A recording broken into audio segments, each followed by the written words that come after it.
பலே, நல்லவர்கள் நினைப்பது ஒன்றுதான் நடப்பதில்லை தமிழ்நாட்டிலே.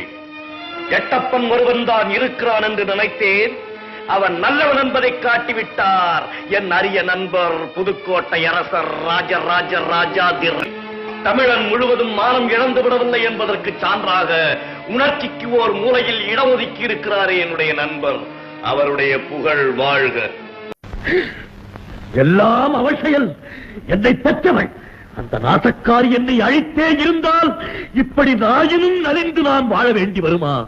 தாய் என்ற புனிதத்தன்மைக்கே தீ வைத்து கொளுத்திய என் தாய் நரகத்தின் தலைமகளால் போகணும். என் வயிறு எறிவது என்னை சுமந்த வயிற்றையும் எரிக்கிறது.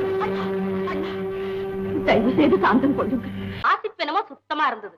ஆனா பாதியிலே நிறுத்திட்டு மூட்டை கட்டுறதுதான் பக்கமா இருக்குது. என்ன உங்களுக்கு மாமா தானா? வார்த்தைகளை அளவோட நிதானமா பேச சொல்லுங்க இந்த பொண்ணு. சிக்கலா பேசும்போது நாங்களும் அதுக்கு பதில் சொல்லிதானே ஆகணும். அம்மா, எங்க நாதத்திலிருந்து பிறந்ததுதான் உங்க பரதம்.